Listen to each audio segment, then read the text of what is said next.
I was born and bred in England.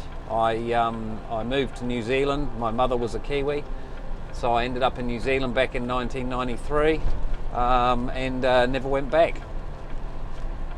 I've spent most of my working career in New Zealand in the cell phone industry, so I did that for 10 years, and back in 1999 bought a rubbish truck for a friend of mine that I used to play pool with. Rubbish Direct came into being really as a result of wanting to help a friend of mine out that was out of work. He'd previously been working for a small rubbish collection company, and that company was bought by one of the larger players, and he didn't like that new environment or culture. So the solution that we came up with was, well, hey, I'll buy you a rubbish truck, and let's see if you can get some customers and go out there and find yourself a way to earn a living. And that's how it all started. No business plan, just the desire to want to help someone out, which I guess is really what it's still about today. You know, it's about providing people with the opportunity to work who share the same values that I do, and customer focus.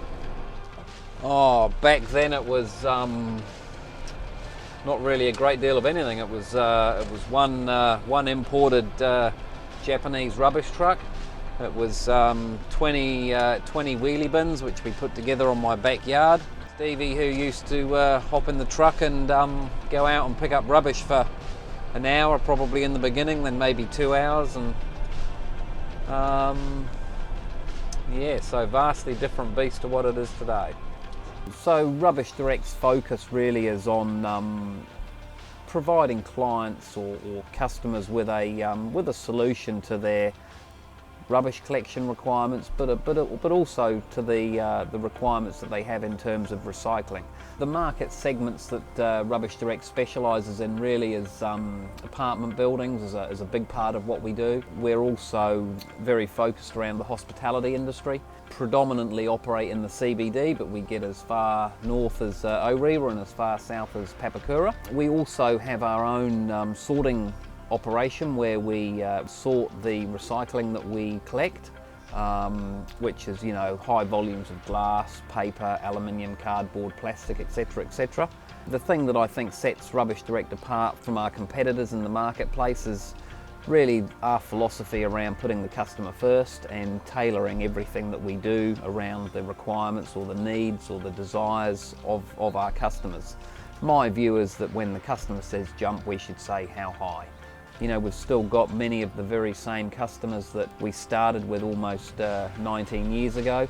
You know, I can still remember going around and driving the truck and emptying their bins. That customer retention is something that's really important to me, and something that I value very highly, and something I'm very proud of. My long-term vision would be to be able to get the business to a size where it has the scale to then actually to be able to make a difference in terms of being able to make recycling more available, more effective.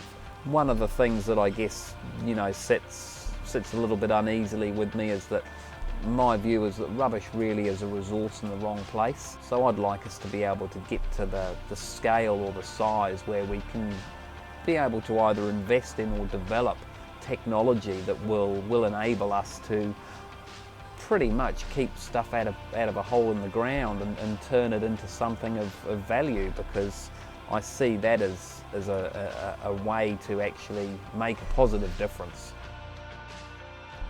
Does it give you any sentimental feelings when you're driving your truck right now?